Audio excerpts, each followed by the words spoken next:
Aduh, ya kita tutup dulu. Selamat malam semua. Selamat datang Selamat kembali di UMKM Protalk. Hari ini edisi keberapa ya? Kebanyak deh, pokoknya ke-9 kalau nggak salah. Selamat malam. Malam ini kita akan ditemani oleh bapak-bapak yang sudah standby. Ada Pak Arif Lestadi. Selamat malam Pak Arif Lestadi. Selamat malam, Pak Apa kabar Bona. Pak Arif? Baik, Posisi di sehat. posisi di mana Pak? Posisi saya Kalau di Bapak rumah nih, Jakarta Barat. Jakarta Barat. Ya, Oke, baik. Saya di Bogor ya. ini oke, ini kita masih remote dan di betul. samping Pak Arif juga ada Pak Budi Janto Gunawan. Selamat malam Pak Budi. Selamat malam Pak Bona. Apa kabar Pak? Baik, baik. Posisi di mana Pak Budi? Posisi saya nggak terlalu jauh dari Pak Arif nih. Wah, Di Jakarta Barat juga.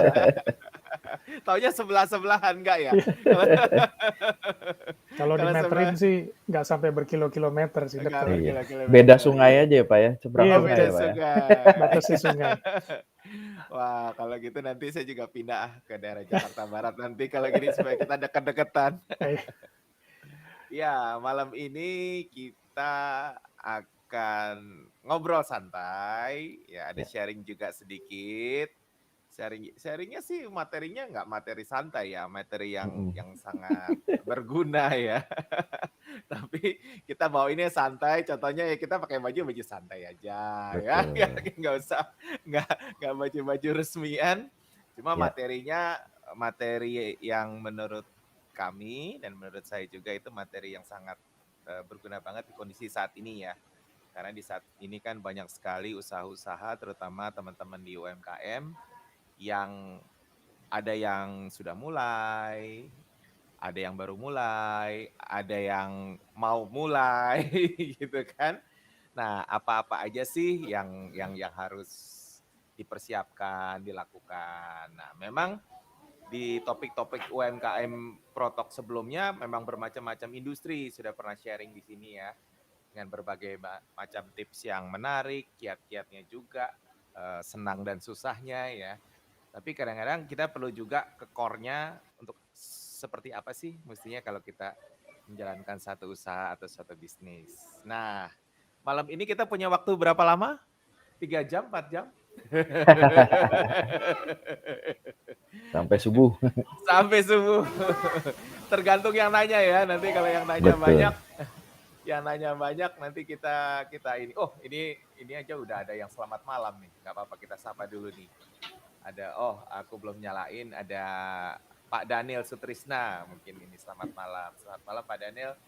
Nah, oleh karena itu tanpa menunggu lebih lama lagi, kita lanjut dulu ke Pak Arif. Monggo Pak Arif silakan.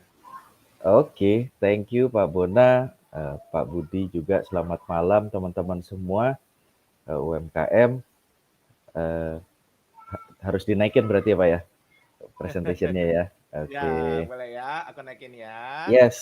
Nah, ini Silakan. jadi tadi udah disebut sama Pak Bona ya, mungkin kita santai aja makanya pada pakai kaos semua. Walaupun materinya nggak santai, saya Materinya akan saya akan coba diskusi atau menyampaikan gitu poin-poinnya aja supaya tidak terlalu boring karena mungkin sudah lelah juga ya malam hari ini kita sambil update vitamin otak juga kita juga bisa ini bisa lebih santai juga.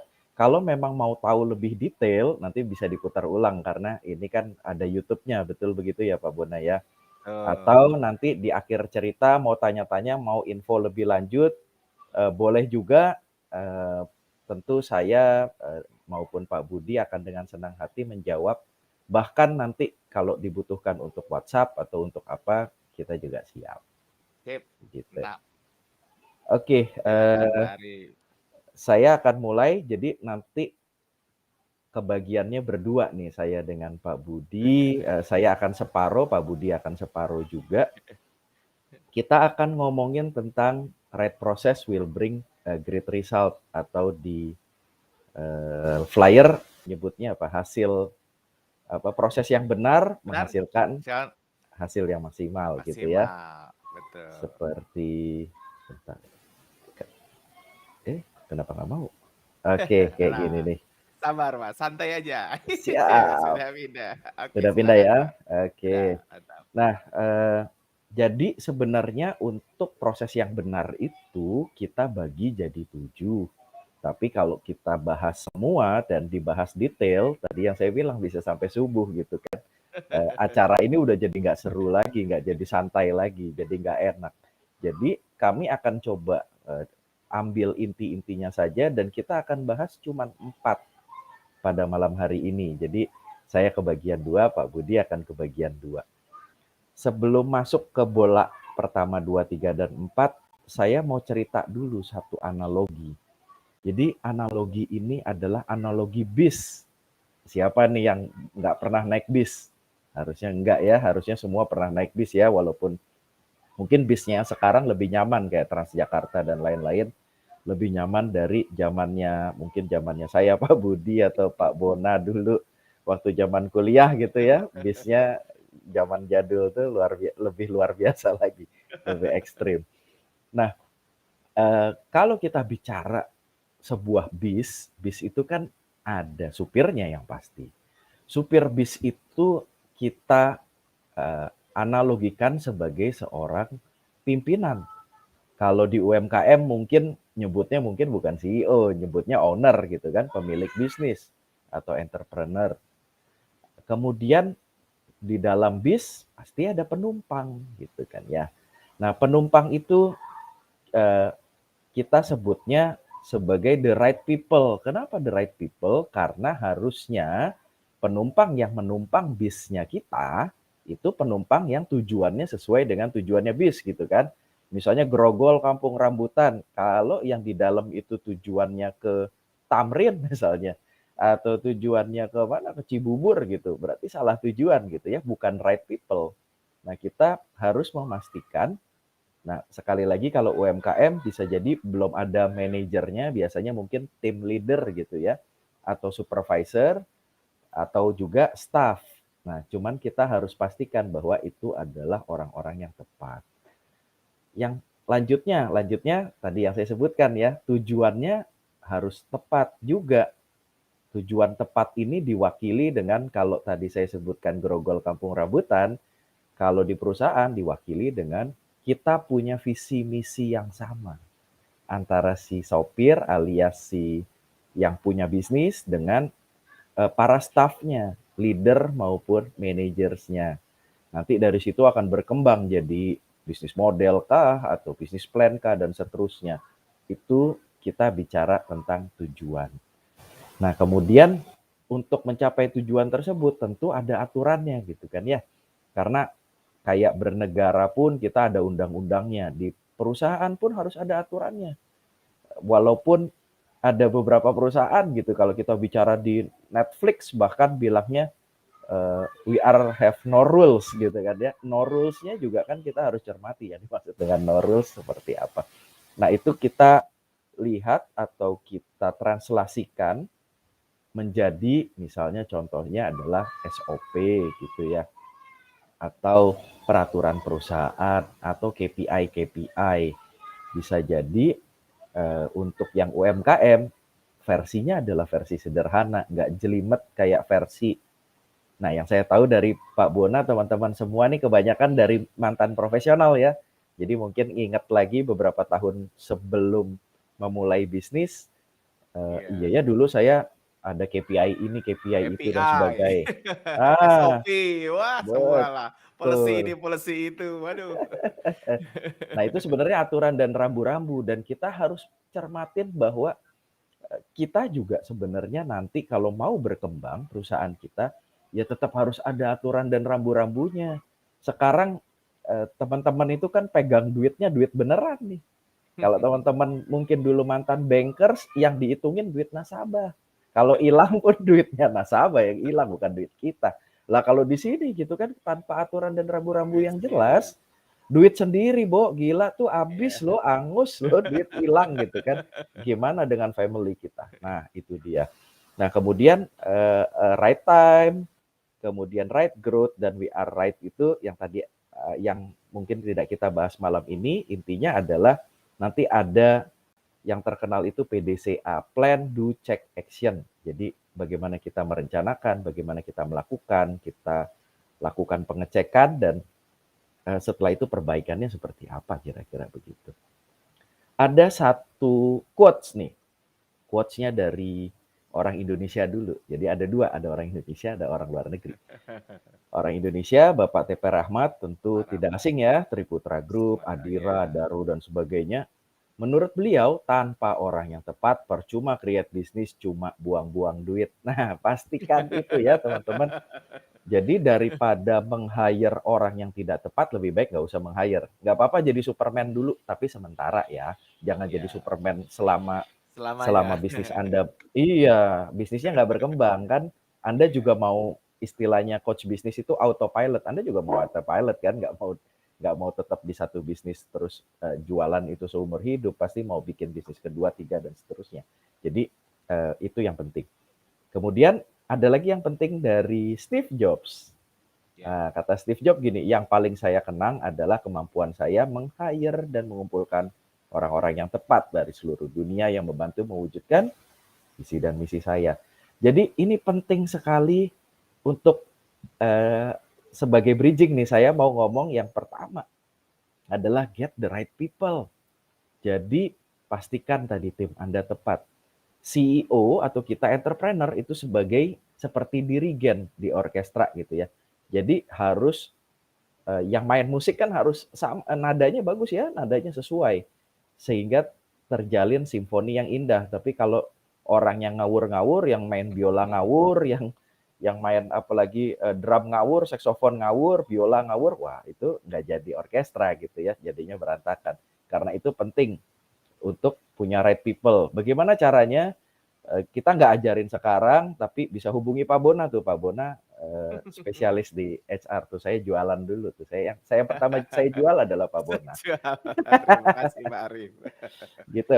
Oke, get the right people. Biasanya kita bagi segmennya ada 1, 2, 3, 4. Yang paling keren adalah star. Star itu yang di atas rata-rata ya, performanya udah baik dan bisa jadi pemimpin kita di masa depan. Tapi harus diperhatikan, ini orang-orang di sini biasanya demanding. Kita ingat-ingat lagi review-review lagi zaman dulu, terus kemudian kita kaitkan dengan zaman yang sekarang ya, anak buah kita kalau sudah punya anak buah, mana nih yang star? Biasanya yang star itu kerjanya mati-matian, punya inisiatif dan sebagainya. Tapi di situ habis itu kadang kalau lagi santai, waduh, bayar susu mahal nih Pak sekarang Pak gitu. Jadi bisa jadi dia demanding juga minta gaji lebih besar atau minta bonus dan sebagainya. Tapi sejauh sesuai dengan performance ya why not kan? Kayak gitu. Career person itu sebenarnya mayoritas yang ada di dalam organisasi kita. Jadi kita nggak bisa punya star semua gitu. Star biasanya untuk front office, sementara career person itu biasanya untuk back office. Orang-orang yang loyal dengan perusahaan, orang-orang yang mau stay, kerjaannya cukup baik, rata-rata gitu ya, tapi ya enak lah karena dia loyal dan kita biasanya orang-orang yang di career person ini jangka panjang di perusahaan Anda. Kemudian ada problem employee, wah ini troublemaker. Biasanya potensinya juga di atas rata-rata, tapi attitude-nya nggak baik, makanya itu warnanya merah. Jadi perlu diperhatikan, kalau memang udah parah banget, merusak, ya silahkan dibina atau dibinasakan gitu ya. Deadwood juga gitu. Jadi jangan Ya. dipelihara untuk deadwood ya. Kalau tidak bisa ditingkatkan, silahkan dicarikan penggantinya. Next, ada kata-katanya Napoleon Hill. Katanya gini, satu kualitas yang harus dimiliki seseorang untuk meraih kemenangan itu adalah kejelasan tujuan. Jadi do the right things. Jadi do the right things-nya apa sih? Nah ini dia. Ada bisnis model yang atasnya ya, terus kemudian visi misi dan juga organisasi development atau pengembangan organisasi. Jadi 3 pilar inilah yang penting. Bagaimana ceritanya? Ceritanya ini. Kalau kita bicara bisnis model, yang pertama harus kita perhatikan adalah what business are we in? WBAWI. Jadi bisnisnya kita bicara apa sih gitu kan? Kita nih lagi berbisnis apa? Jangan sampai kita bisnisnya fokusnya mungkin kita jualan makanan gitu ya, tapi kita terlalu fokus untuk urusan dapurnya gitu. Ya, sampai lupa jualan, sampai lupa target marketnya, atau bahkan mungkin semua orang dijadiin target market. Wah, itu juga bahaya ya, kita pasti punya target market tertentu. Terus core kompetensinya apa? Kalau core kompetensinya jago jualan rendang, ya sudah. Jualan rendang, paling nanti digantinya atau divariasikannya ada rendang ayam, rendang udang, rendang apa gitu ya.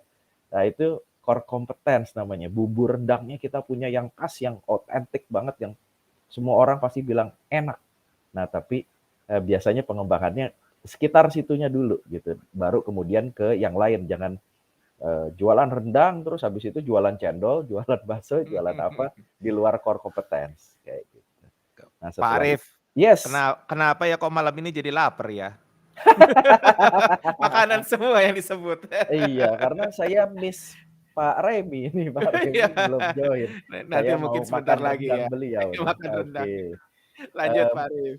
Lanjut kita, model bisnis juga penting. Jadi kita itu sebenarnya apa? Kita manufaktur kah? Kita distribusi kah?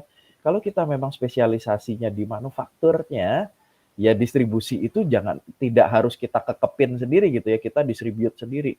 Kita bisa bangun reseller gitu ya. Atau kalau kita kebalikannya, kita itu adalah distribusi, ahlinya kita mendistribusikan barang. Ya udah, kita nggak usah jadi manufaktur. Kita fokus aja jadi distribusi terus yang banyak. Kayak tadi saya dengan Pak Budi baru saja ketemu dengan salah satu teman lama kami gitu ya. Bisnisnya di distribusi. Setiap kita ketemu dia nambah barang. Oh iya, kita nambah lagi nih, kita jualan ini lagi, jualan itu lagi, luar biasa. Jadi memang bisnisnya mereka di distribusi. Nah, itu perhatikan bisnis model.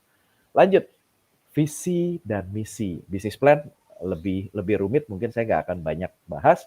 Visi misi itu penting. Kenapa visi misi penting? Supaya kita tahu visinya kita apa sih. Visi itu target ya, kita mau misalnya visi 2030. Kayak kami dinas punya visi 2030, yaitu kami mau jadi salah satu konsultan dan researcher yang terkenal, top of mind di Indonesia gitu.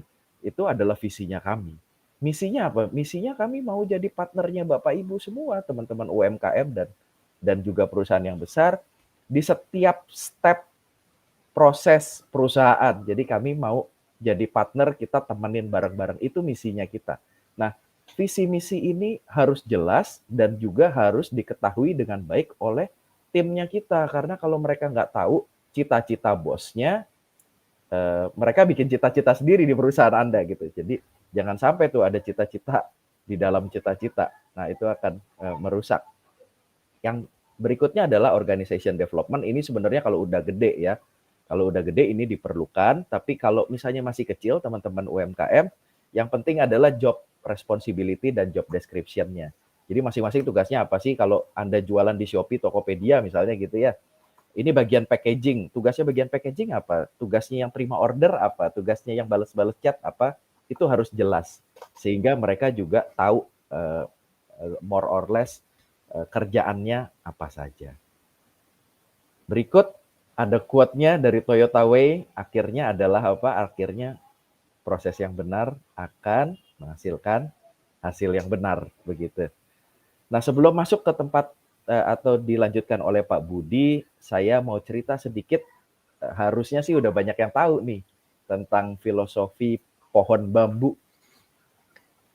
Jadi mungkin yang masih belum pernah mendengar atau mau kita ulang lagi, intinya adalah ketika benihnya bambu itu ditanam, nah kalau kita lihat bandingkan dengan pakis misalnya ya, kalau pakis itu cepat banget tumbuhnya gitu. Kalau bambu nggak tumbuh-tumbuh gitu, cuman bukan kecil ya, nggak kelihatan sama sekali gitu. Bambu itu butuh 5 tahun untuk bisa dia muncul dari tanah. Tapi 5 tahun itu apa yang dilakukan oleh si bambu? Dia itu sebenarnya tumbuh, tapi tumbuhnya ke bawah untuk menguatkan akar-akarnya. Sehingga jadi kalau dia tinggi, di tahun ke-5 dia mulai berkembang, itu berkembangnya cepat banget. Dan ya kan bambu kan disukai panda ya. Panda kan berat ya, ratusan kilo. Jadi itulah bambu itu bisa jadi sangat kuat. Ya teman-teman UMKM, saya mau memberikan semangat, motivasi bahwa kalau teman-teman belum umurnya 5 tahun, UMKM-nya jangan patah arang, jangan patah semangat.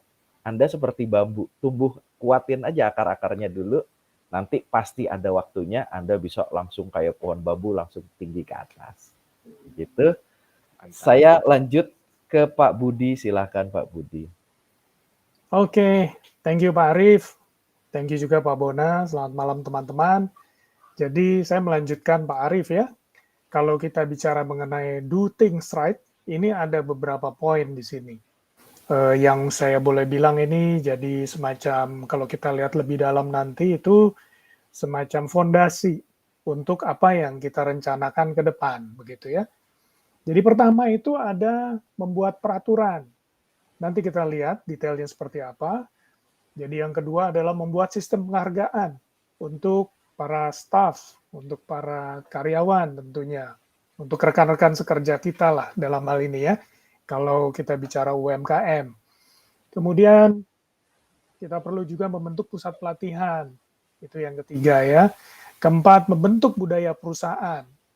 Dan terakhir, kita juga bisa menggunakan jasa penasihat ahli dan IT untuk memperkuat dan juga mengembangkan usaha kita. Nah, kita lihat, kita masuk satu persatu ya. Boleh next, Pak Bona? Oke, jadi dalam pertama membuat peraturan, pertama yang perlu kita ingat adalah yang kita perlu setup bersama adalah peraturan perusahaan. Dan peraturan perusahaan ini sebenarnya berisi hal-hal yang terkait dengan hubungan kerjasama kita, baik atasan dengan bawahan atau owner dengan karyawan. Dan perlu diingat juga peraturan perusahaan ini nanti akan divalidasi atau kita bawa ke Kementerian Ketenagakerjaan. Jadi mereka perlu meng-approve ya. Nah, kedua kita perlu bikin bisnis prosesnya.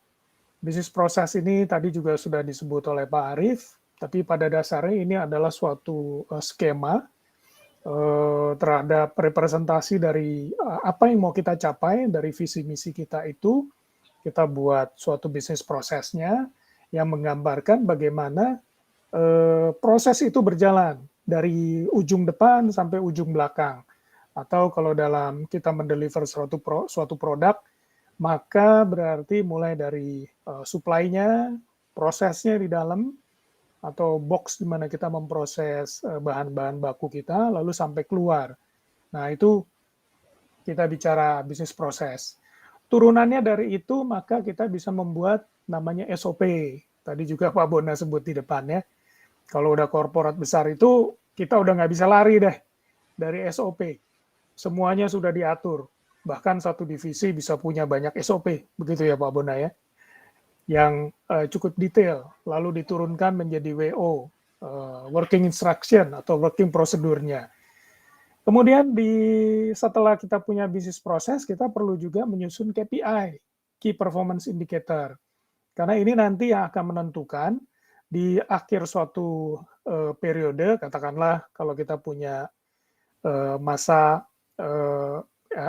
evaluasi atau tahun buku kita 1 tahun, nah di akhir tahun supaya mudah untuk kita menilai apakah kita progres, kita sama saja, atau bahkan kita turun, nah kita lihatnya dari KPI ini. Dan KPI ini perlu kita sepakati juga dari top management sampai ke tim di bawahnya. Ya kan, supaya nanti pada saat penilaian terus nggak ada debat kusir begitu ya. Dan lanjut, salary system dan grading jabatan. Ini juga menyangkut terhadap sistem apa yang mau kita berikan ke teman-teman kita. Kalau kita bicara sekali lagi UMKM ya. Jadi kalau tadi kita bicara KPI, maka nanti kita juga bicara ini pencapaiannya seperti apa, lalu dari situlah kita akan membuat grading-gradingnya. Ini sebenarnya juga berhubungan dengan penghargaan atau reward system. Oke, boleh next Pak Bona? Nah yang kedua, kita masuk ke dalam membuat sistem penghargaan ya tadi. Perlu diingat bahwa dalam sistem penghargaan ini, kita mau sebenarnya memacu teman-teman sekerja kita atau karyawan kita untuk mencapai performa yang maksimum. Karena itu sebenarnya yang perlu diingat bahwa sistem reward ini juga harusnya seimbang dengan sistem punishment-nya. Supaya fair gitu ya, fair untuk dua pihak. untuk kita sebagai owner, untuk juga karyawan. Nah, di dalam sistem reward ini tidak terlepas kalau kita juga mengadakan perayaan-perayaan atau katakanlah sifatnya itu tidak harus selalu materi, bisa juga non-materi.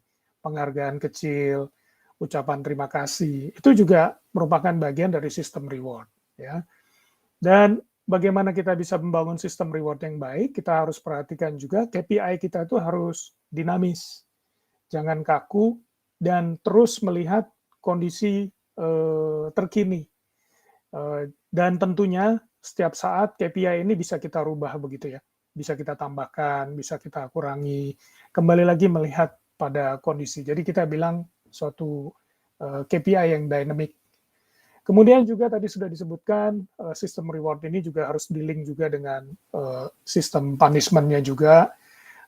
Kita harus berani juga pada suatu saat punya garis yang tegas.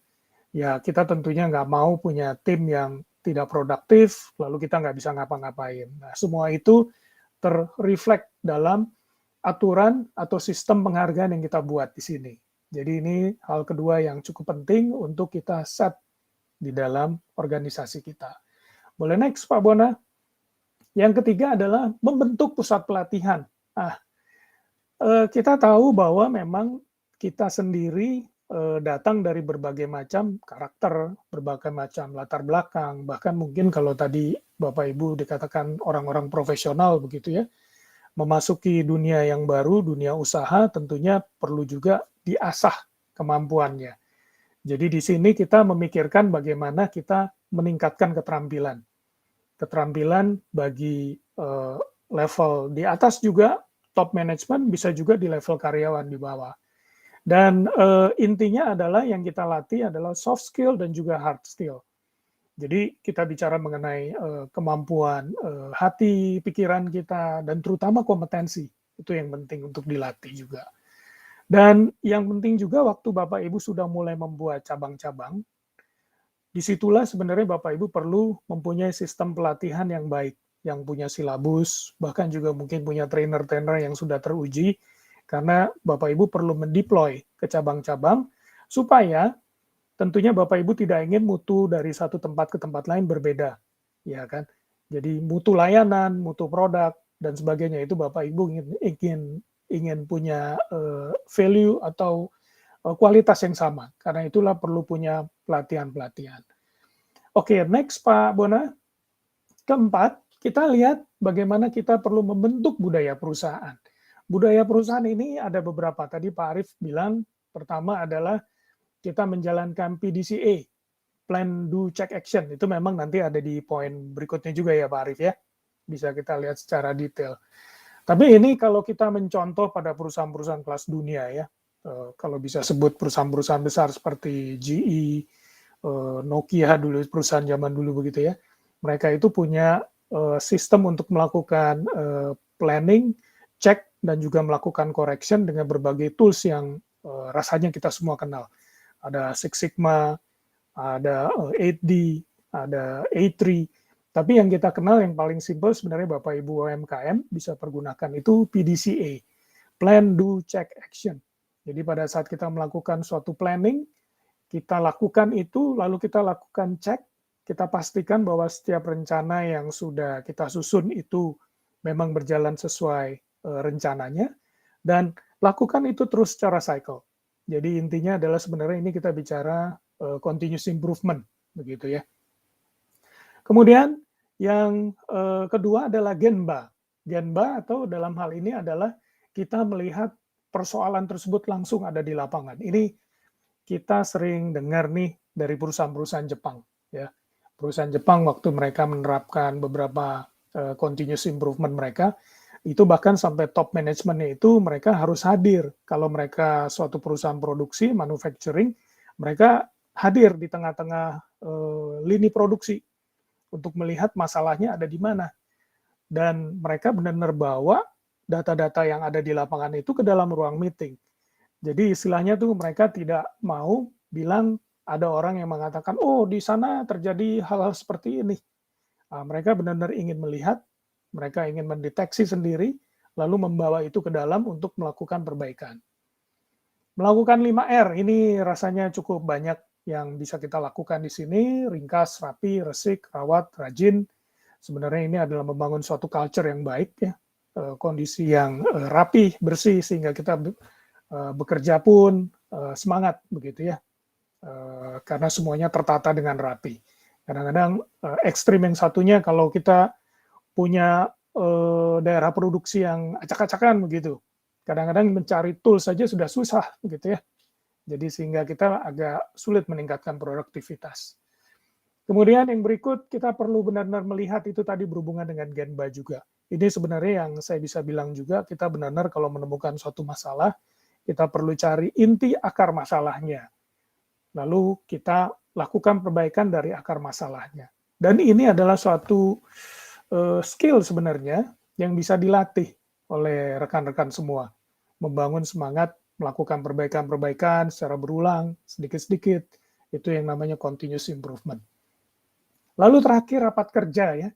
Jadi rapat kerja ini memang kadang-kadang jangan kita lihat sebagai suatu rutinitas.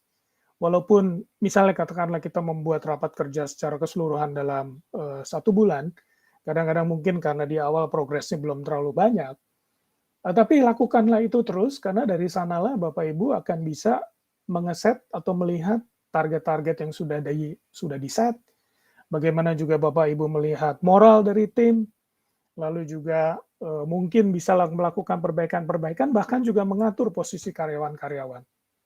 Jadi ini adalah bagian dari membangun budaya perusahaan. Ada beberapa hal yang Bapak Ibu bisa perhatikan. Begitu. Oke, next Pak Bona. Nah, yang kelima dari do things right, dari 5 poin tadi adalah memanfaatkan juga jasa penasihat ahli. Ya. Jasa penasihat ahli ini bisa di berbagai bidang. Bisa di finance, di manajemen, di human capital atau di HRD ya. Bisa di pajak, di IT. Ini tujuannya sebenarnya adalah juga Bapak Ibu bisa berfokus pada bisnis Bapak Ibu. Biarkanlah ahlinya yang melakukan untuk perkembangan atau perbaikan usaha-usaha Bapak Ibu. Kadang-kadang mungkin Bapak Ibu khawatir dengan masalah biaya, tapi Bapak Ibu bisa mencari beberapa referensi yang juga menyediakan services dengan biaya yang cukup reasonable. Ya, dalam hal ini kami, NAS, Pak Arief, Pak Bona di sini juga siap untuk membantu Bapak Ibu, begitu ya Pak Arief, untuk memberikan konsultansi dalam meningkatkan hal-hal yang Bapak Ibu mungkin merasa bahwa memang bukan bidangnya nih, tapi rasanya di bidang itu diperkuat. Misalnya Bapak Ibu memang jagonya di produksi makanan. Bapak Ibu tentunya perlu mengelola finance dengan baik kan, supaya cash flow-nya baik, lalu juga penataan keuangannya baik. Nah, Bapak Ibu bisa menggunakan jasa konsultan, di mana sebenarnya poin ketiga di situ yang Bapak Ibu bisa dapatkan adalah praktek juga dari si konsultan. Sehingga secara skill Bapak Ibu juga bisa dinaikkan. Nah, jadi cukup banyak hal yang Bapak Ibu bisa pakai dalam hal ini. IT juga merupakan sesuatu yang penting Bapak Ibu perlu perhatikan ya. Oke, kita lanjut lagi Pak Bona. Nah, ini jadi ada quotes lagi dari Pak TP Rahmat, jadi nanti Bapak Ibu juga bisa baca lagi ya di rekamannya. Jadi bahwa kita tidak bisa mengontrol profit, yang bisa Anda kontrol ada prosesnya. Kembali proses yang baik akan menghasilkan hasil yang baik. Kemudian lanjut Pak Bona, ini dari Benjamin Franklin, apakah Anda menghargai hidup, maka jangan sia-siakan waktu, karena dari waktulah kehidupan terbentuk. Jadi fokus pada apa yang Bapak Ibu perlu kembangkan, dan biarkanlah beberapa hal yang mungkin Bapak Ibu khawatir, Bapak Ibu tidak bisa tangani sekarang, dengan mengandalkan beberapa tangan-tangan yang memang sudah spesial di sana. Lalu lanjut lagi Pak Bona, jadi ini adalah quote lagi, satu lagi, yang pada dasarnya mendukung bagaimana kita mau melakukannya sekarang atau saat ini. Nah, kita lanjut ya Pak. Jadi ada 4 hal, do it right now, hal mendasar untuk memanfaatkan waktu dengan baik. Pertama, tetapkan tujuan dan sasaran yang jelas. Kalau kita bicara di depan visi misi, Bapak Ibu perlu punya visi misi yang jelas. Kedua, rencanakan pekerjaan Anda dengan rinci dalam bentuk tulisan. Tujuannya adalah supaya Bapak Ibu bisa mengulang-ulang melihat bahwa ini adalah rencana-rencana yang sudah saya susun. Kemudian tetapkan prioritas yang jelas. Nah, prioritas ini Bapak Ibu perlu memang susun supaya benar-benar hal yang penting, yang sangat valuable, menjadi fokus, Bapak Ibu kerjakan duluan, dan beberapa hal yang belum terlalu fokus bisa dikerjakan belakangan. Atau Bapak Ibu bisa delegasikan juga ke tim. Ya. Kemudian yang keempat adalah bekerja sepanjang waktu kerja, konsentrasi, lakukan dengan tekun. Kalau tadi Pak Arief bilang, 5 tahun, lakukanlah dulu. Mungkin hasilnya belum terlalu banyak terlihat, tapi ya percayalah apa yang sudah kita tanamkan, kita lakukan dengan baik, tentu akan memberikan hasil yang baik. Lanjut lagi Pak Bona. Dan ini ada beberapa hal simpel untuk mengingatkan kita. Ada beberapa hal yang bisa memboroskan waktu kita. Kelihatannya simpel, tapi jadinya tidak produktif. Contoh, gangguan telepon, email, WA. Kita memang harus, itu nanti ada tips dan triksnya lah ya. Bagaimana supaya kita di waktu-waktu efektif justru tidak tersita dengan hal yang tidak penting seperti telepon, email, WA. Tamu tidak terduga juga, lalu rapat-rapat sebaiknya dikoordinasikan, jangan ada rapat-rapat dadakan, penanganan masalah mendesak, penundaan, bersosialisasi atau percakapan tidak penting, itu juga kita perlu hindarkan, kebimbangan atau penangguhan pekerjaan, penundaan. Jadi kalau memang Bapak Ibu tahu ini penting, lakukanlah, jangan tunda lagi. Next, ini rasanya terakhir, ini adalah quote dari Jeff Bezos, bahwa if you do build a great experience, customer tell each other about that. Word of mouth is very powerful. Jadi apa yang kita lakukan, tentunya kita mau bangun experience yang baik di customer kita, dan biar mereka yang bercerita buat bisnis kita, sehingga kita punya referensi semakin banyak, customer juga akan terus kembali, dan lebih banyak customer datang ke kita. Demikian Pak Arief, Pak Bona, dan sekalian menyapa Pak Remi. Selamat malam Pak Remi. Selamat malam. Mohon maaf, saya terlambat datang. Malam Pak Remi. Oke Pak. Malam. Terima kasih. Aku izin off screen-nya dulu ya nanti kalau ini Siap. supaya. Nah, biar Iya. kelihatan semua. Nah. Oke. Iya, Mas Remi lagi pindahan. Gimana Mas Remi pindahannya? Belum beres sebenarnya, tapi udah masih bisa on. Terima Siap. kasih Mas Remi bisa join. Saya Ya. mungkin bisa memberikan komen dari yang Silakan, sudah Mas. diutarakan. Kebetulan saya itu 30 tahun kan bekerja di kantoran profesional. Mas Arief bilang atau GE, saya pernah di GE 5 tahun gitu, Citibank 8 sudah ngalamin. Nah, pada struktur yang resources itu tersedia, hampir berlimpah lah dibilang, walaupun ada penghematan dan yang lain. Apa yang diutarakan, do right things, do things right, itu bisa jalan. Tapi begitu saya sekarang 7 tahun menjalani sebagai UMKM, dengan tenaga total kayak itu cuma berlima. 3 yang produksi, 2 saya dan istri, ya marketing, ya finance, ya apa gitu. Jadi sulit sekalian disiplin-disiplin itu. Dan saya juga yakin, misalnya yang saya tahu teman kita di grup UMKM profesional, misalnya Mbak Nuning Barua yang menghasilkan nuts plus nut, produk internasional sampai ke US juga, itu juga cuma berlima gitu kan ya. Cuma karena kita sudah berpuluh tahun bekerja profesional, ya udah tanpa komplain kita jalankan fungsi. Tapi itu berada di 1-2 orang saja, tidak banyak orang. Tidak ada waktu menciptakan budaya perusahaan yang idealnya. Ya udah gitu kan ya. Rapat pun hampir tidak ada.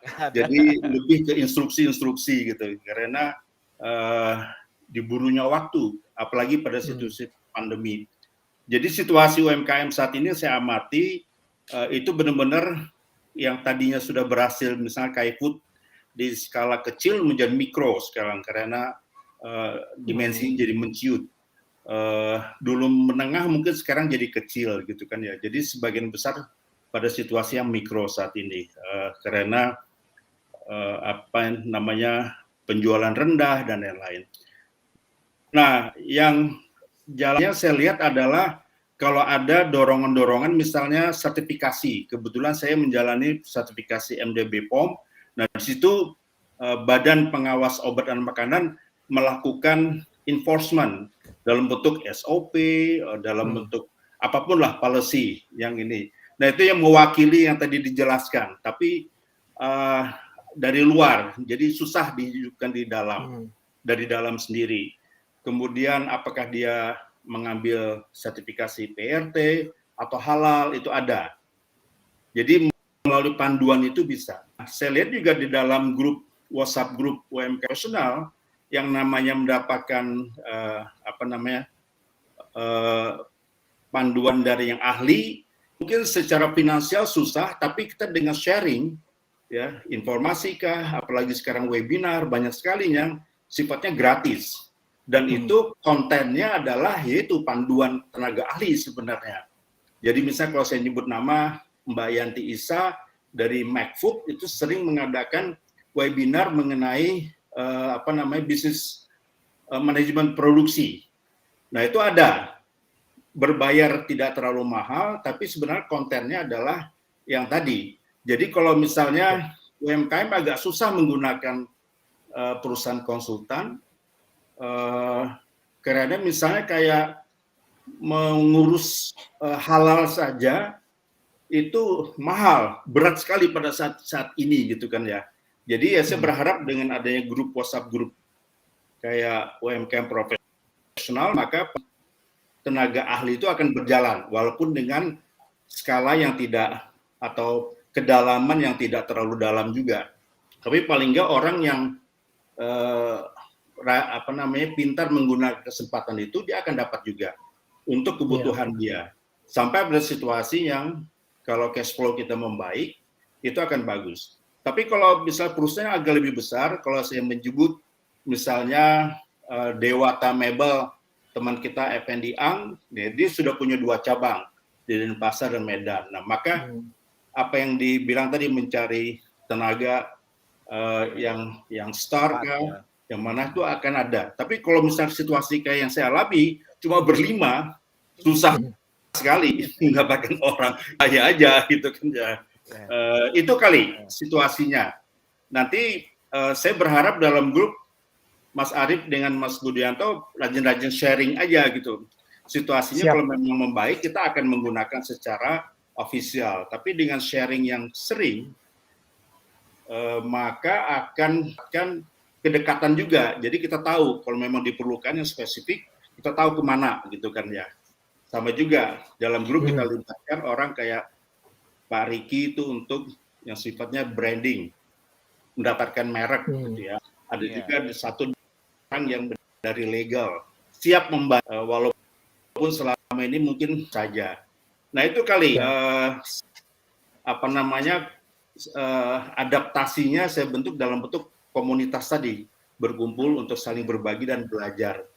Saya berharap dari Nas Consultant rajin-rajin sharing. Kita konsultan ada coach bukan hijrah coach, ada 2-3 perusahaan konsultan lah yang libatkan di sana. Ada juga dosen-dosen dari UI, dari BINUS, dari ITB, ada situ. Tinggal masing-masing kita berharap sering berkontribusi gitu kan ya. Itu sebagai cara kita mengatasi masalah ini. Itu kali komentar saya. Kalau aku tambahkan sedikit, Mas Remi, sebenarnya Nas Consulting ini kan juga jago di research sebenarnya. Ya. Nah, data-data research itu kan sebenarnya itu juga membantu kita juga ya. Betul, Karena betul. kan kalau secara mungkin individu ataupun UMKM, ya mungkin ya belum mampu gitu untuk melakukan riset sendiri ya. Tapi kalau ditanya, karena begini, ini memang agak unik nih kalau UMKM profesional nih. Karena mereka rata-rata background dari perusahaan yang udah cukup established, jadi mereka udah tahu sebenarnya mestinya apa-apa gitu kan. Nah, tapi seperti pengalamannya Mas Remi, dengan keterbatasan yang ada ya udah first thing first dulu lah gitu kan. Tapi mereka tahu apa aja poin-poin atau hal-hal yang perlu dilakukan gitu kan. Jadi memang betul kata Mas Remy bilang, masing-masing pasti punya uniqueness gitu kan, as a consultant, as a researcher, ataupun sebagai industri-industri yang lain. Di komunitas ini kita memang membuat satu apa ya, sharing community, sharing knowledge ya, yang kita juga nggak akan lupa satu sama lain sebenarnya. Ya siapa sih nggak pengen bisnisnya besar gitu kan ya? Ya. Siapa sih nggak pengen bisnisnya bisa awet gitu kan? Bisa maju gitu kan. Nah, at some point pasti butuh bantuan, nggak mungkin bisa sendiri gitu kan. Iya. Nah, memang mode kita pada umumnya UMKM itu mode-nya survival ya Mas Remy sekarang ya. Iya. Pokoknya Survival, bisa survival banget gitu kan. Jadi udah nggak mikir sebenarnya to be honest ya. Ini baru tadi pagi aja saya meeting baru ngomong 3 bulan ke depan. Selama ini hampir nggak pernah ngomong 3 bulan ke depan. Ngomongin bulan ini apa, bulan depan apa, gitu kan. What next gitu kan. Jadi ini karena memang kondisinya gitu, bukannya nggak mau ya, tapi kondisinya belum at that stage. Tapi sebenarnya saya sih seneng banget baca ini. Kenapa? Karena memang yang benarnya apa maksudnya yang di-sharing sama Pak Budi, Pak Arief, itu ya memang kalau running the business mesti prosesnya seperti itu. Kebetulan kita juga pernah di industri yang sama ya, yang we really believe in the process kalau di manufacturing. Dan agak mirisnya ya dalam kondisi saat ini di luar sana gitu ya, terutama industri kecil ataupun UMKM, mereka hampir nggak mikirin proses.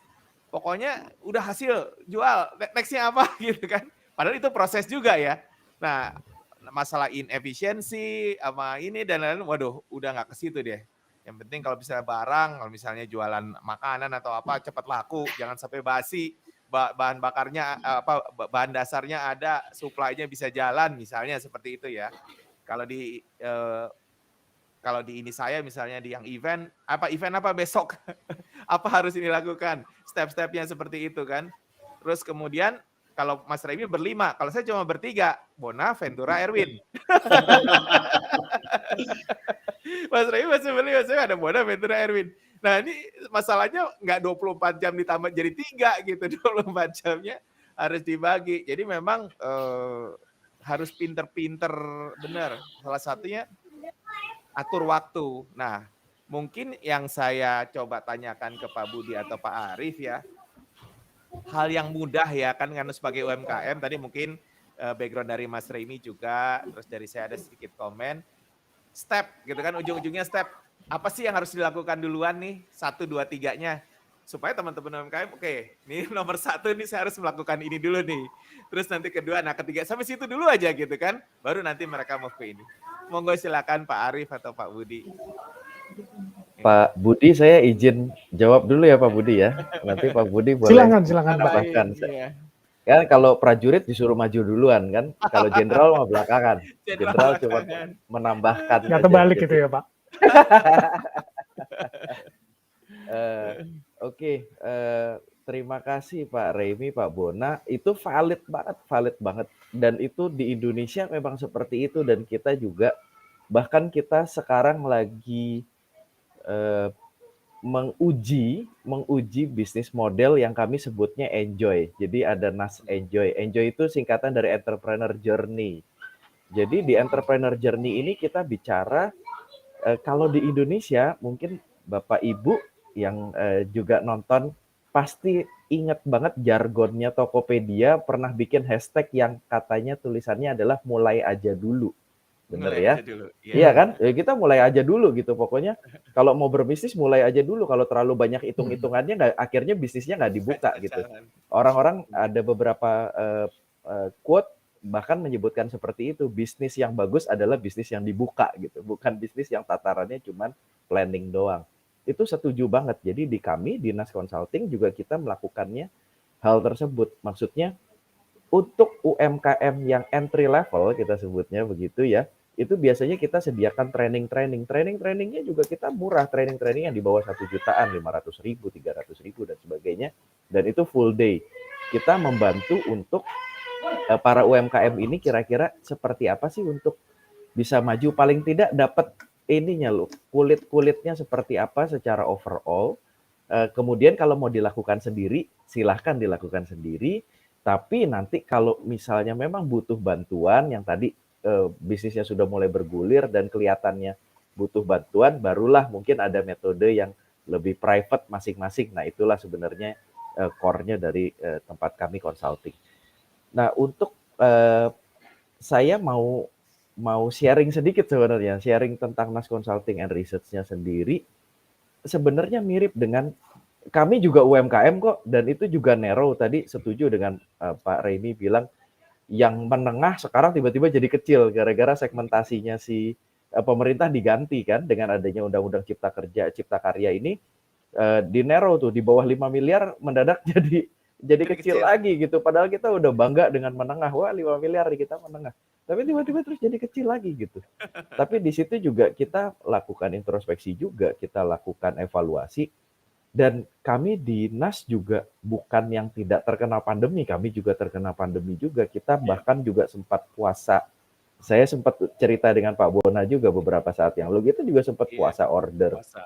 Nah, apa yang kami lakukan waktu itu sampai puasa order tersebut, kita ngelihat salah satunya adalah Pak Budianto nih. Pak Budianto ini thanks Tuhan kirimkan Pak Budi untuk kami di NAS Consulting gitu. Jadi kita bisa saja tidak meng-hire orang gitu ya, tapi kita cari partner. Kalau di startup itu orang yang punya ide, yang sebagai founder, itu nyari co-founder. Co-founder itu bisa sebenarnya ada beberapa fungsi. Pertama dia bawa dana masuk ke dalam, dia jadi co-founder karena dia mau invest. Yang kedua adalah mungkin dia mau tadi invest itu maksudnya invest uang. Yang kedua mungkin dia mau invest tenaga gitu ya. Atau yang ketiga adalah dia mau invest sesuatu yang di luar capability-nya kita gitu. Kalau tadi mungkin nanti teman-teman juga bisa nge-review atau muter ulang lagi untuk kalau yang penasaran ya, saya bisa bilang begini. Saya ngomongnya tuh global tadi kalau bahas presentasi. Tapi kalau Pak Budi tuh go deep into detail gitu ya. Jadi kelihatan tuh yang mana front office, mana yang back office kan kelihatan ya. Ahlinya mana yang ahli di operation, mana yang ahlinya tukang ngecap gitu ya. Itu kan kelihatan juga di situ. Jadi itulah kami berkomplement, saling mengisi seperti itu. Jadi mungkin kalau berkenan mohon izin bisa memberikan masukan untuk teman-teman UMKM yang mungkin saat ini masih merasa dirinya kecil gitu. Sebenarnya tinggal tengok kanan kiri, apalagi udah ada WhatsApp group yang sebenarnya bisa jadi media ya, bisa jadi media. Itu ya karena saya juga baru ikut beberapa hari, jadi nggak terlalu banyak itu. Saya cuma ngeliatinnya tiba-tiba banyak iklan gitu aja ya. Tapi sebenarnya bisa loh kalau yang memang ahli tadi yang saya sebutkan di presentasi, yang ahlinya distribusi, ya tolong dong bantuin produk-produk yang misalnya Pak Remy ada produk rendang gitu. Yang distribusi tolong dong bantuin jualan. Anda punya Shopee, Shopee-nya laku, Tokopedia-nya laku, tolong dong ini bantuin jual gitu. Atau mungkin sebaliknya gitu, yang mungkin yang lebih tadi kita bicara distributor. Kalau manufacturing ya seperti apa yang dibantu untuk di sisi manufacturing-nya seperti itu. Sehingga kalau kita bicara kerjasama, kita bisa mundur sejenak lah zamannya Nabi istilahnya gitu ya. Kita bicaranya barter aja gitu. Saya bahkan di consulting juga kami punya beberapa kerjasama dengan coach bisnis juga. Kita barteran kok. Kami juga di NAS Consulting bukan berarti paling hebat. Kita juga punya coach. Tapi kami nggak bayar coachnya. Tapi kebalikan, coachnya bilang saya ada klien yang butuh research tapi saya nggak mau bayar. Jadi kita tukeran service aja. Bisa nggak? Ya bisa dong. Kan tinggal kita hitung aja. Misalnya produk juga begitu juga kan. Saya punya produk, misalnya saya punya produk jus gitu ya. Kemarin ada teman kita produknya jus. Terus kebetulan istri saya itu jualan kremes ayam gitu. Ya udah kita tukeran aja gitu. Nah itu juga kan bisa kita lakukan. Jadi banyak sekali cara untuk mengoptimalkan yang ya kita memang kembali lagi harus membuka diri nih. Bedanya begini, izin juga sekali lagi, teman-teman profesional itu kalau dulu yang tadi dibilang resource itu berlimpah. Jadi kita itu kayak pasang kacamata kuda. Kenapa? Karena udah disiapin. SOP-nya udah siap, KPI-nya udah siap, organisasinya lengkap dan sebagainya. Kalau sekarang kan enggak kan. Sekarang kan kita harus ngais-ngais. Nah, dengan ngais-ngais ini kita harus lebih banyak kolaborasi gitu kan. Kita harus lebih banyak pasang mata, pasang telinga dan merendahkan hati kita untuk berkenan ngajakin orang kolaborasi. Nah, itu yang kadang sulit. Saya sendiri butuh waktu untuk melakukan itu gitu. Dan ya berhasil ternyata tuh Pak Budi mau. Pak Budi itu adalah mantan direkturnya saya waktu saya kerja. Jadi saya adalah sales engineer. Gila kan sales engineer ngajak direkturnya join. Mana ada, coba dilihat teman-teman profesional, pikirin deh, ada sales engineer mau ngajakin mantan direkturnya join di perusahaan, nggak dibayar lagi. Gila loh, saya itu mungkin salah satu yang gila gitu. Tapi buktinya mau tuh Pak Budi. Silakan dilanjutin Pak Budi. Wah. Aku catat yang nggak dibayarnya itu, aku catat. Iya. Kalau menjawab pertanyaan tadi sebenarnya Pak Arief udah lengkap banget tuh. Cuma mungkin saya share sedikit dari kenapa saya bisa nyantel dengan Pak Arief itu. Karena di beberapa tahun terakhir sebelum saya kan memasuki masa pensiun ya. Jadi tahun ini memang saya pensiun. Sama nih kayak Pak Remi. Udah 30 tahun kehidupan korporasi begitu. Jadi tahun ini saya pensiun, tapi memang di beberapa tahun sebelumnya di tempat saya kerja itu, di tempatnya Pak Arief, Pak Bona juga tuh. Jadi saya ya dapat berkat begitu, dilatih menjadi salah satu leadership skill trainer. Jadi saya dilatih untuk menjadi trainer untuk para top notch-nya di manajemen. Jadi lebih ke leadership skill ya. Jadi saya memberikan pelatihan leadership skill di front office, di back office, di pabrik, bahkan juga berkesempatan ke negara lain waktu itu karena dibutuhkan, karena belum ada trainer di sana. Nah, saya terus melihat memang setelah beberapa tahun sebelum ya persiapan pensiun itu saya melihat menarik juga ya bekerja sama dengan manusia. Kalau sebelumnya tadi Pak Bona bilang saya lebih banyak di proses, jadi udah ada SOP, terus kita pelajari itu kenapa bisa terjadi penyelewengan seperti ini, padahal SOP-nya jelas. Nah itu tadi tuh, kita lihat lagi sebenarnya root cause-nya apa sih, faktornya apa, apakah memang di manusia atau di prosesnya, metodologinya atau peralatannya, itu bagian dari yang saya kerjakan. Tapi terus setelah di training itu saya lihat menarik juga memang dengan berhubungan dengan manusia begitu ya. Nah, saya memperdalam di sisi coaching dan mentoring dengan salah satu tools yang disebut intuitive coaching itu, lalu saya share ke Pak Arief, juga ke Pak Bona waktu itu ya, sempat sharing juga. Dari situlah sebenarnya saya bisa nyantel dengan Pak Arief, dan saya bersyukur diajak juga ke NAS, begitu. Tapi kalau menjawab pertanyaan tadi, saya melihat memang dalam suatu kerjasama itu, akhirnya yang menjalankan perusahaan itu kan manusia-manusianya, begitu ya. Jadi memang yang tadi Pak Arief share itu pertama adalah get the right people-nya. Dan right people itu perlu punya visi dan misi yang sama. Nah, salah satu ya boleh dibilang bukan keahlian saya lah ya, tapi salah satu yang saya pelajari dan saya disertified untuk itu adalah melakukan pendalaman dalam bentuk coaching sehingga kita bisa melihat apakah, contoh tadi Pak Remi ada 5 orang ya, apakah 5 orang itu mempunyai pandangan yang sama terhadap visi misi yang sudah ditentukan oleh perusahaan? Atau kalau kita bicara target 1 tahunnya itu dipandang dengan value yang sama enggak oleh 5 orang tersebut? Karena kita bisa membayangkan kalau hanya CEO-nya aja yang berpikir setahun lagi saya mau sampai titik A, tapi yang 4 masih berpikir mungkin A- atau B begitu, bisa jadi mungkin tujuan A-nya itu kan nggak tercapai.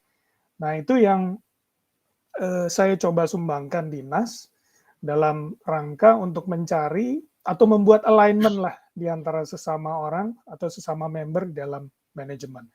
Nah, jadi kalau balik dari materi yang sudah sempat di-share Pak Arief, vision mission kita perlu punya jelas, juga sesama member itu punya satu visi misi yang sama, yang align, sehingga bersama-sama itu bisa saling mendukung.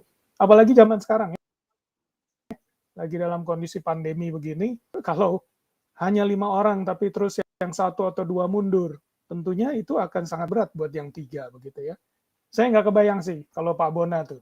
Kalau si Bona mundur gimana? Apakah Erwin dan Ventura masih tetap jalan begitu? Kalau itu sih rasanya tetap jalan terus ya. Apa boleh Ya buat mungkin Pak Budi? tambahan, ya itu enaknya ya Pak. 3 orang tapi 1 jalan terus. Ya mungkin tambahan saya begitu Pak Arief, Pak Bona, semoga menjawab. Ya, terima kasih Pak Budi.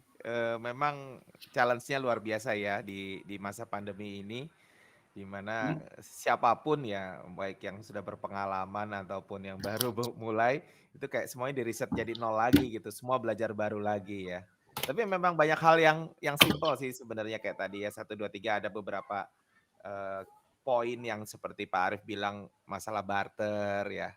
Poin barter itu ini banget sih. Banyak terjadi ya kalau saya di event tuh banyak sekali kita lakukan barter-barter dengan para ini.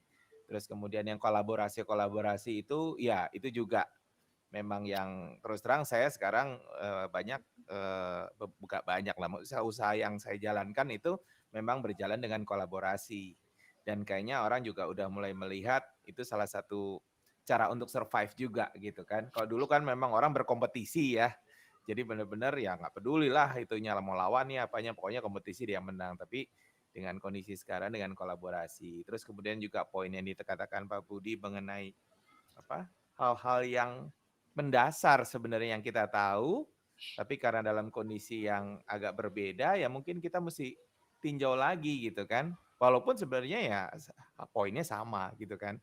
Nah cuma bagaimana cara melihatnya kayak Pak Budi mention mengenai people, ya betul udah aset yang terbesar saat ini adalah people-nya ya kitanya, tim yang bekerja dengan kita, partner-partner kita gitu dan bahkan mungkin kalau kita di komunitas di UMKM Pro, profesional dan kita-kita ini ada Pak Budi, Pak Arief, Mas Remy, ya kolaborasi di kita ini mudah-mudahan juga menjadi sumbangsi juga ke teman-teman juga gitu kan dari sisi sharing knowledge dan lain-lain seperti itu.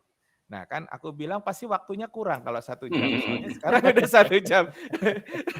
Kayaknya 1 jam tuh lama ya, tapi begitu kita jalan gitu kan 1 jam Ya. ini. Mungkin silakan di 5-10 menit terakhir Mas Remy, Pak Budi, Pak Arief, monggo ininya. Ya, saya hanya pesan aja buat diri saya sendiri maupun teman-teman, terutama konsultan, karena sifatnya saat ini adalah survival, maka mohon konteksnya selalu dalam bentuk ya survival, bagaimana kita tetap hidup, karena begitu banyak investasi yang sudah dilakukan tahun-tahun sebelumnya. Sebab ada teman yang datang tiba-tiba menawarkan sesuatu untuk expansion. Saya bilang, di saat ini kita tidak mau expansion gitu kan. Jadi bertahan buat besok aja itu sudah syukur. Bagaimana memikirkan expansion. Maka itu saya pesan tolong dong gitu tawarkan kita sesuatu yang sifatnya untuk kita bertahan. Nah, dengan framework yang sama tapi diarahkan bagaimana kita survive ya, mengenai pemilihan orang kah, bagaimana membangun budaya perusahaan dan lain-lain. Tapi dalam rangka survival. Itu kali yang lebih relevan. Kalau enggak, orang-orang kayak pelaku seperti saya, terus terang saya marah. Ngomong, kok expansion gitu kan. Besok aja bisa apa enggak gitu kan ya. Kalau saya sebagai retiree, pada situasi begini ya udahlah gitu, enggak punya beban. Tapi saya kebayang, orang-orang suami istri bekerja, tiba-tiba tidak ada penjualan sama sekali, hutang menumpuk dan lain. Nah itu berat. Belum lagi yang pinjol dan lain-lain itu saya nggak heran kalau ada yang bunuh diri dan lain-lain. Maka itu teman-teman yang sudah berpengalaman, berilmu dalam memberikan framework kah, panduan kah, dalam konteks survival saat ini. Jangan bicara expansion, jangan bicara sesuatu yang sifatnya definitif. Saat ini benar-benar uncertain. Nah, bagaimana menghadapi uncertainty dan bagaimana bisa bertahan, itu kali yang benar-benar saya pesan supaya kita relevan, bahasanya sama jadinya gitu. Oke, itu aja. Siap, Mas Remy. Monggo, tadi kan Pak Arief selalu duluan, sekarang Pak Budi. Pak Jenderal duluan, nanti baru Pak Arief penutup. Monggo silakan Pak Bud.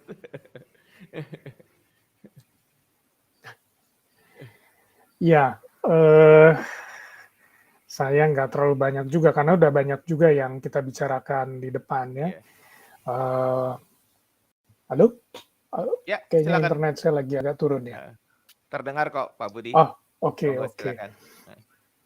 Cukup baik ya. Iya, saya setuju dengan Pak Remi. Memang kondisinya lagi banyak uncertainty, tapi saya melihat juga di banyak bidang ada banyak sekali kreativitas ya. Justru banyak sekali inovasi-inovasi baru yang muncul. Dan ya, kita pengen juga sih memang setiap inovasi itu terarah dengan baik, sehingga akhirnya kalau kita bicara judul kita, punya proses yang baik, sehingga apa yang sudah terlihat bibit yang baik itu ya, bisa terencana dengan baik dan berhasil juga dengan baik. Kami setuju memang orang-orang seperti kita nih, seperti Pak Arief juga, seperti NAS khususnya, kita memang siap juga untuk mensupport hal-hal seperti itu. Kita punya, kalau kita bicara memang kita punya mix kompetensi dari berbagai bidang, ya kita ingin juga bisa nanti dipergunakan untuk membantu teman-teman itu berhasil dalam setiap proses perkembangan bisnisnya. Ya, itu mungkin nanti silahkan dilanjut Pak Arief untuk pesan-pesan sponsornya. Oke, baik. Tadi Pak Boda menyebutkan jenderal kan, ya memang kan BG itu kan jenderal ya, betul ya? Iya, betul. Ya kan, Komjen kan, Komjen BG Komjen. kan? Iya, Komjen. jadi nggak salah memang kan, tadi Iya. saya juga sebutkan seperti itu joke-nya. Jadi tadi apa yang disampaikan Pak Budi, sebenarnya gini, realitanya ya, kita bicara realit. Saat misalnya contoh kita bicara soal makanan, ini ada yang terpuruk begitu ya. Kemudian tapi kalau di beberapa yang kami perhatikan juga baik di Shopee maupun juga di GoFood dan sebagainya, ada juga kok yang penjualannya bahkan naik omsetnya luar biasa. Demikian pula di consulting misalnya begitu ya. Kami juga melihat teman-teman kami cukup terpuruk juga gitu. Tapi dan kami juga dinas juga terus terang saya juga waktu itu cukup terpuruk. Kita 6 bulan puasa order, saya keluarin duit dari tabungan untuk bayarin gaji karyawan. Tapi begitu Pak Budi join juga dan ada satu yang intuitive coaching nanti. Nah, mungkin nanti Pak Bona bisa 1-2 pengusaha yang ada di UMKM Pro ini boleh deh dapat, saya nggak tahu nanti Pak Budi gimana programnya, apakah free atau gimana sessionnya. Bisa diatur. Ya, itu keren. Itu saya surprisingly kaget banget kenapa cuman ngelihat gambar saya jadi timbul sesuatu di dalam pikiran saya. Oh iya, kenapa saya nggak melakukan ini ya? Kenapa nggak melakukan itu ya? Selesai sesi setengah jam, saya udah dapat PR yang bisa saya bawa pulang dan saya nah terakhir adalah saya actionkan gitu. Nah terkadang adalah ya itu tadi kalau Pak Bona sempat bicara soal mau, ya kita semua mau pergi ke bulan atau kita semua mau tetap kaya gitu kan ya. Tapi bukan sekedar mau, tapi actionnya dilakukan enggak gitu. Nah itulah kemudian saya beranikan diri untuk action dan ya NAS akhirnya memang kita itu baru juga kembali. Dan syukur alhamdulillah, puji Tuhan juga, ya kita bisa mengejar ketertinggalan gitu dengan memang kadang kita butuh orang nih, kita butuh sparring partner untuk ngobrol, tapi yang yang levelnya tuh setara dengan kita, kira-kira begitu. Nah itu yang mungkin juga kami bisa bantu ke teman-teman yang ada di UMKM Pro supaya tadi nggak sekedar tataran ini ya, kita juga nggak jualan, ini nggak jualan, saya juga nggak open apapun. Kita tatarannya ya yuk kita sama-sama, tapi ya kembali lagi ya, sama-sama itu berarti kitanya juga bukan sekedar mau, tapi bersedia untuk action. Kalau cuma mau doang tanpa bersedia action, ya susah juga. Masa kita seret-seret kan nggak mungkin gitu. Segitu mungkin teman-teman supaya bisa jadi suatu bekal. Balik lagi tadi kalau mau direview pohon bambunya dicek. Udah 5 berapa tahun nggak? Iya, 5 tahun aja nggak ada apa-apa pohon bambu. Tapi dia menguatkan akar di bawah. Jadi kalau teman-teman udah 5 tahun, itu kayaknya sih akarnya sudah kuat banget. Yuk kita action untuk naik ke atas. Kira-kira begitu. Terima kasih. Ya, ini saya mau baca sedikit beberapa komen ya. Ini kebetulan komennya kok banyak banget ya malam ini. Mantap katanya. Waduh luar biasa. Terus malah ada yang minta diundang nih. Saya diundang dong ke WA grupnya UMKM ini katanya. Pak Belum Ega mau pernah ini. buka Belum buka pernah ini. UMKM kayaknya. Mungkin mau buka UMKM. Boleh Pak Ega, nanti hubungi aja salah satu dari kita ya. Demikian teman-teman, Bapak Ibu semua, aduh luar biasa memang waktunya pasti kurang sesuai ini, tapi kami tetap ada di WA Group UMKM Profesional. Kalau memang misalnya ini juga acara ini juga seperti biasa akan ada setiap minggu depan, ada nggak ya? Mungkin minggu depan ada ya. Kalau nggak salah host yang utama saya baru berkontak sama Kang Roni, beliau sudah dalam pemulihan, alhamdulillah puji Tuhan. Mungkin minggu depan kalau memangnya situasinya baik dan ini mungkin beliau juga akan membantu lagi juga untuk hosting dari acara ini ya. Karena host acara kita utama nih sebenarnya Kang Roni Waluya, tapi beliau kemarin lagi ada sedikit masalah kesehatan, jadi harus istirahat dulu. Nah sekarang dia dalam pemulihan. Nah jadi untuk teman-teman stay tune di YouTube-nya UMKM Pro, kita juga ada Instagram-nya. Tapi juga terima kasih banget untuk teman-teman bapak-bapak dari NAS Consulting dan Research, ada Pak Arif Lestadi sama Pak Budi Janto Gunawan. Nah itu bisa cek di Facebook-nya, di LinkedIn-nya, mereka punya semua deh, pokoknya mereka komplit. Mereka punya semua dan semua materi-materi yang ini mereka bisa sharing, bisa bantu ya, dan jangan lupa juga like and subscribe YouTube-nya NAS Consulting juga ya, karena pasti ini kalau nggak salah mau ditayangkan juga ya di sana ya. Ya, Jadi mohon saya kira izin sih ya ini kalau boleh kami silakan. tayangkan juga. Iya, pasti dengan boleh, kan kita kolaborasi. Siap. Nah, ini salah satu kolaborasi berarti ya Pak ya? Iya, kita Sudah kolaborasi. terbukti. Kita selalu memberikan contoh saja gitu kan. Jadi Ya.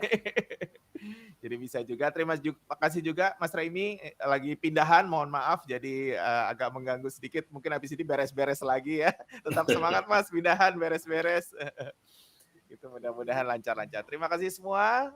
Selamat malam, selamat beristirahat. Sampai berjumpa lagi di acara UMKM Pro Talk berikutnya. Selamat malam. Terima kasih. Malam. Terima kasih Pak Remi, Pak Bona, Pak Selamat Budi. istirahat. Terima kasih. Thank you Pak Arif, Pak Bona, Thank you. Pak Remi. Thank you.